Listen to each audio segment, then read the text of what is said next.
книгата на Кристиян Енчев "Потенциалност и фигура".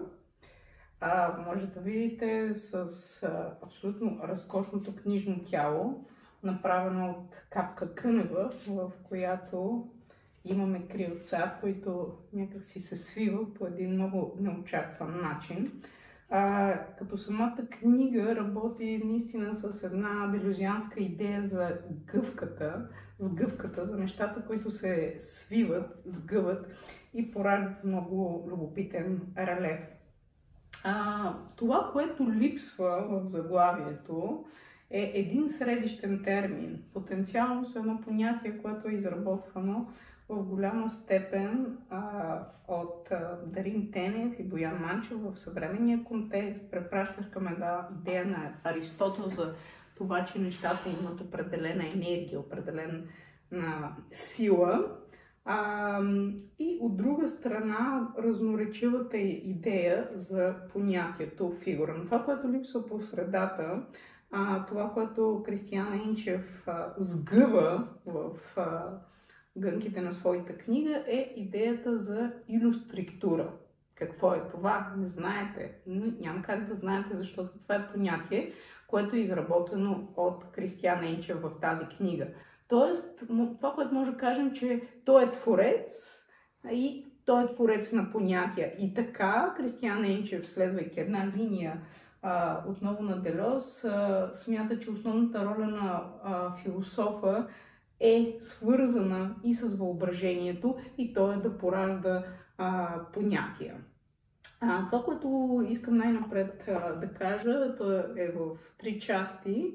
Едната част е за езика на Кристиян Енчев, вторият момент е за идеята за общност, която се събира около тази книга, и третата идея е за собствените й тези.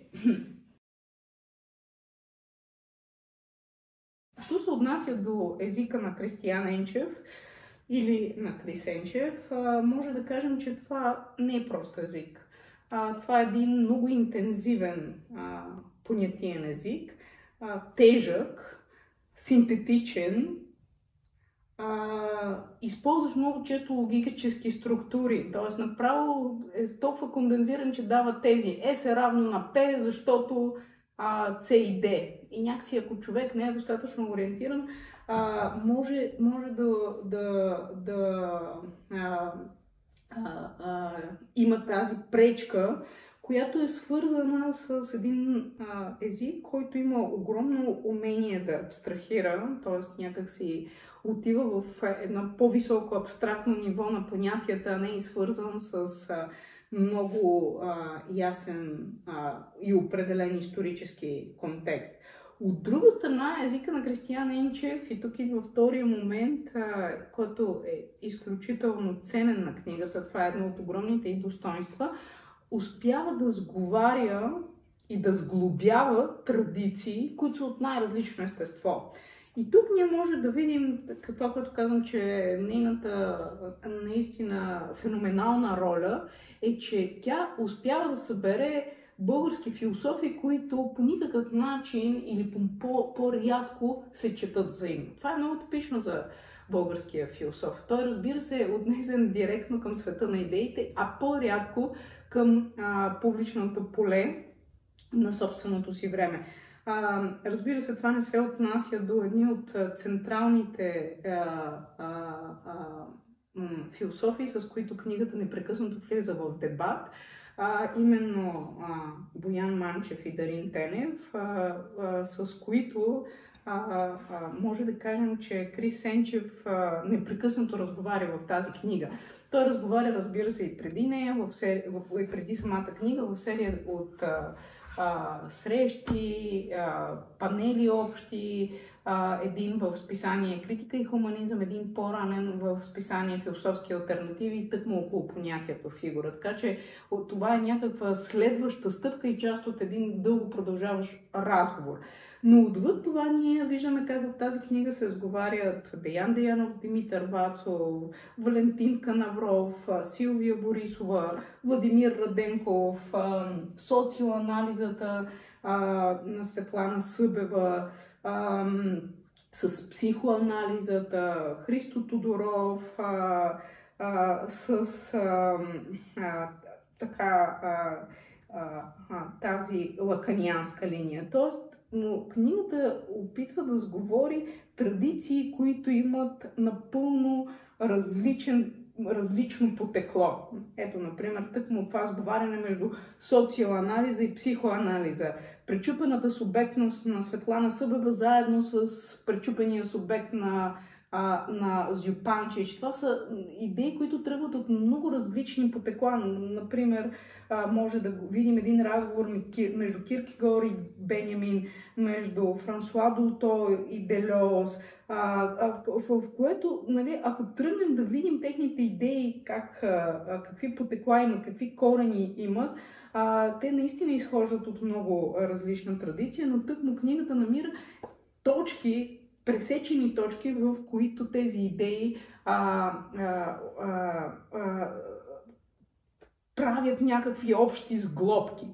Или не успяват. За мен това е много ценен момент, защото книгата има релеф, особен релеф, в който има поради самия си характер да сглобява тези традиции, тя може да получи къса съединения или епифании, т.е. някакси много интересни нови идеи и едновременно някакви пропадания. Това не бива да ни притеснява да го кажем, защото тя е силно експериментална книга. Философ, който не се страхува да експериментира с идеите, с понятията, със собствения си език. Така че този собствен релеф е възможността на Крис Енчев да поеме риск и този риск е да изложи своята мисъл в процес. В процес на ставане, който има два много важни оператора, две много важни сили на сгъстяване и на разпадане. Това за него е много, много основно. Така че съвсем накратко, това, което може да обобщим, е, че езика на книгата е сложен и ако някой ще се плаши от това, да не ходи в гората на потенциална си фигура. Но ако може и той да се изложи на риска да последва една мисъл в процес, то със сигурност ще остане много вдъхновен. Ще остане вдъхновен, защото ще може самия той да намери една пукнатина, в която да впише своята идея, да разпознае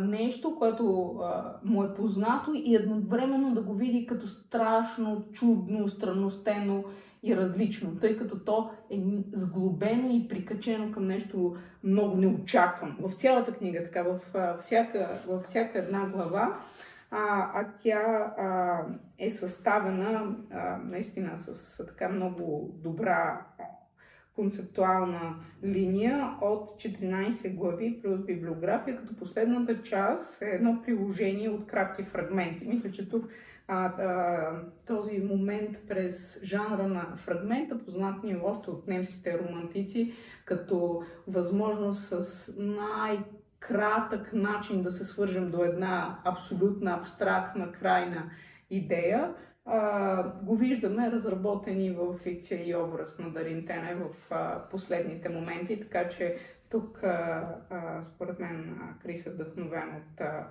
тази задача по най-кратък начин в жанра на фрагмента да бъде изложен на цялата му концепция, която, разбира се, не е проста.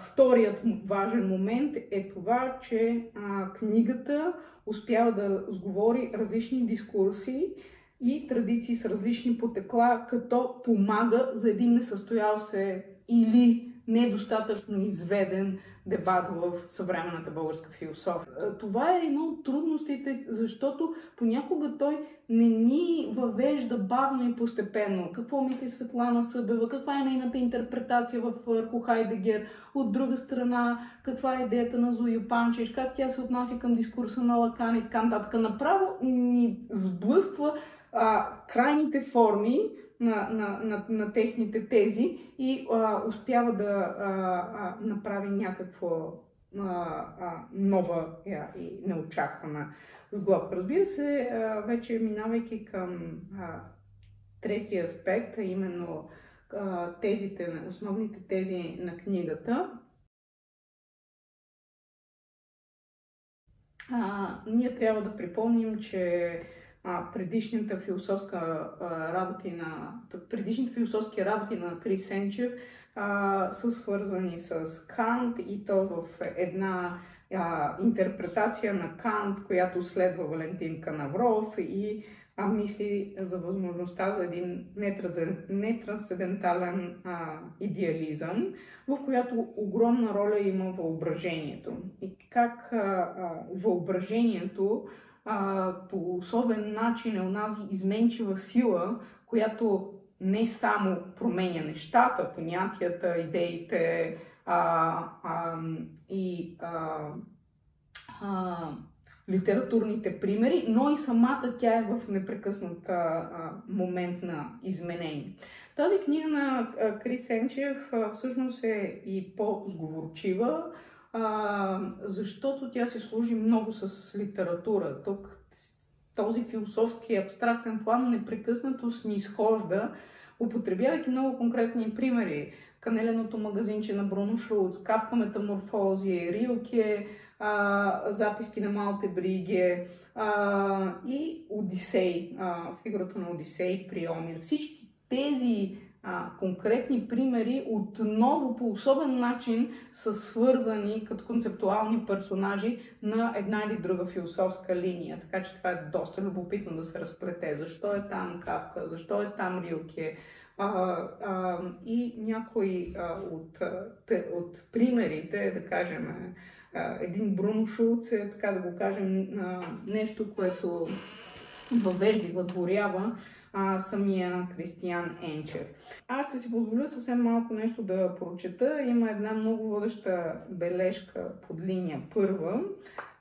Тя е много дълга, нали, смисъл, бележката под линия започва на едната страница, продължава на следващата страница, за да се върнем тук към основния текст. Аз няма да изчитам цялата бележка под линия, но само нейното начало. Боян Манчев насочи вниманието ми към това, че в илюстриктурата, това е централното понятие на тази книга, за което ще кажем нещо, но какво е то и към какво възхожда, ни ориентира още първата бележка. То съчетава структурата и илюстрацията. Ето, това е понятие сглобка, това е понятие кентавър, което сглобява две неща. Знаете ли какво е структура? Не, трябва да се ориентирате в книгата, че това въвежда и насочва към едно понятие на Дерида, а какво е илюстрация, насочва към едно понятие на Боян Манчев. Тоест, ние трябва да се опитваме да проследим как тези две линии се сглобяват в новото. И ето той тук ни ориентира. Аз се опитвам да мисля заедно две алтернативни генеалогии. Това е две алтернативни потекла. Според проникновените бележки на Манчев към моя текст, едната генеалогия през Дарин Тенев препраща към Жак Дерида и Морис Бланшо, именно това, което казвам. Понятието структура е понятие на Дерида и се отнася до структурата. А другата през Боян Манчев и съюзническото инакомислие с Жан-Люк Нанси препраща към Лакула Барти Батай и се отнася до илюстрацията. Последната, съгласно Манчев, не се основава на налична даденост, дори структурно амбивалентна, както Бланшо, а представлява, според радикализацията на Батай от Манчев, поетическата мощ на концептуалната сила, която е анархична, т.е. може да гради без модел или да преобръща модела на модела. Докато в структурата мисля, заедно с Дарин Тенев, външното на трансценденталното поле, което структурира, но самото то няма структура. Все пак може да кажем, че в понятието за илюстриктура действат две различни сили.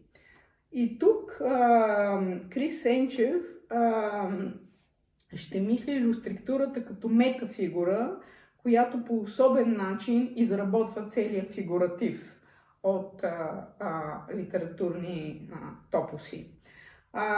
Така че при него илюстриктурата е нещо като пулсация на понятието. То от една страна започва да се свива и най-свитата и ригидна част ще е самото понятие, а от друга страна се разширява и пробива самото понятие до нещо, което може да мислим като надхвърляне на самото понятие, пробив на понятието, прекъсване и взрив.